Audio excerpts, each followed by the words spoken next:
দ্রাক্ষাণী পর্ব 31। উর্মির ত্রিনয়ন, তার দেবী দ্রাক্ষাণীকে স্মরণ, তার পূর্ণ গর্ভ, তার স্নিগ্ধ মুখমণ্ডল। রাজনের বুকে যেন তোলপাড় শুরু হয়। কি ঠিক কি ভুল, এটা যেন জীবনের সব থেকে বড় প্রশ্ন হয়ে দাঁড়িয়েছে। রাজনের মনে তীব্র ইচ্ছা হয় উর্মিকে এই গারদের ওপার থেকে বের করে আনতে, কিন্তু ইন্দ্রাশিস কেবল এক স্বামী বা পুরুষ নয়, সে একজন রাজা, রাজ চক্রবর্তী রাজন ইন্দ্রাশিস। চোখ বেয়ে নেমে আসে জলের ধারা। উর্মি চোখ খুলে দেখে সামনে কারাগারের দরজার বাইরে দাঁড়িয়ে আছেন রাজন। এতগুলো দিন পরে রাজনকে দেখে যেন মনে পরিতৃপ্ত হয় উর্মি। সেই শেষবার রাজন হাসি মুখে বিদায় নিয়ে গিয়েছিলেন জন্মেজয়ের সাথে। তারপর এসেছিল রাজনের আদেশ, উর্মিকে বন্দি করার আদেশ। অনেক সময় পেরিয়ে গেছে, তারপর রাজনকে দেখার ইচ্ছে নিয়ে বেঁচে আছে উর্মি। উর্মি অনেক কষ্ট করে পাথরের মেঝে থেকে উঠে এগিয়ে আসে রাজনের দিকে। রাজন ইন্দ্রাশিসের বুক ফেটে যায় তার প্রিয় রাজমহিষীকে এভাবে কষ্ট পেতে দেখে। তবে মুখে কাঠিন্য বজায় রেখে রাজন সেই স্থান ত্যাগ করে চলে যেতে পা বাড়ান। উর্মি রাজনকে কোমল ও শান্ত কণ্ঠে বলল, একবার এই দাসীর কথা শুনে যান। আমি তো কিছুদিনের অতিথি, তারপর তো আমাকে বলি যেতে হবে। আমার সন্তান আর আমার রক্তে ধৌত হবে আপনার মনের কালিমা। আমার মৃত শরীর নিয়ে চলবে উন্মুক্ত জড়তার নৃত্য, আর তারপর আমার মরেও নিষ্কৃতি হবে না। আপনার কুলপুরোহিত আমার মৃত দেহটা নিয়ে সম্ভোগ করবে ওই লূর্ণি ঝর্ণার গুহার মধ্যে। রাজন ঘুরে তাকান উর্মির দিকে, তারপর ক্রোধ নিয়ে বললেন, বানিয়ে বানিয়ে এমন কিছু বলবে না যাতে কুলপুরোহিতকে মিথ্যুক ও ঠক সাজাতে গিয়ে তুমি নিজেই ঠগী প্রমাণিত হও। উর্মি বলল, আপনার হাত দুটি আমার দিকে এগিয়ে দিন স্বামী, আপনাকে আমি কিছু দেখাতে চাই।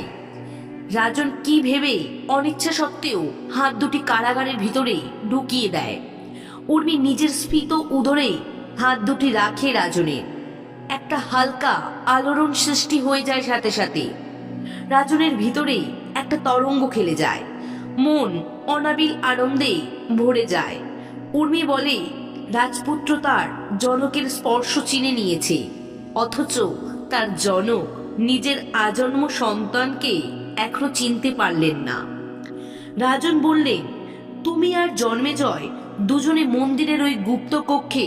আমি নিজের চোখে দেখেছি সেই অতীতে ঘটে যাওয়া ঘটনাকে। একদন্ত আমাকে নিজের সিদ্ধির বলে তা দেখিয়েছে। উর্মি বলল, আমি মরমে মরে যাচ্ছি রাজন।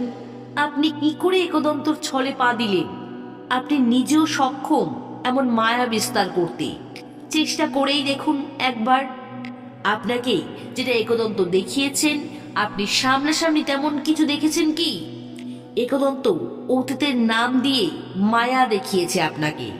উনি অমর হতে চান, তাই এই রাজ পরিবারে বেছে বেছে রোহিণী নক্ষত্রজাতা নারীদের বিবাহ দিয়ে নিয়ে আসে ও তাদের দেবী দ্রাক্ষাণীর চরণে বলি দিয়ে দেবী মূর্তিকে অপবিত্র করে দেবীকে আটকে রেখেছেন ওই মূর্তিতে। আপনার জন্মদাত্রী মায়ের হত্যা করেছে ওই একদন্ত। আপনার প্রথম প্রেম ধারাকে হত্যা করেছে ওই একদন্ত। এখন আপনার সন্তানকে ও আপনার উর্মিকে হত্যা করবে ওই পিশাচ। দেবীর নামে আর কত প্রাণ যাবে এভাবে? রাজন বললেন, তুমি আমাকে সন্দেহ করাতে বাধ্য করছো উর্মি। আমাকে তুমি অনেক কিছু গোপন করে গেছো। উর্মি বলল, স্বামী, আমি বলতাম আপনাকে, সব কিছু খুলে বলতাম। আমি নিজেই দ্বিধায় ছিলাম। নবস্য গুরুদেবের কাছে শিক্ষা গ্রহণ করতে করতে আমি ওই গুপ্তকক্ষের সন্ধান পাই। দেবী দ্রাক্ষাণী নিজে ওই পথ আমাকে দেখান, ফুকির রূপ দিয়ে পদে পদে আমাকে সাহায্য করেন।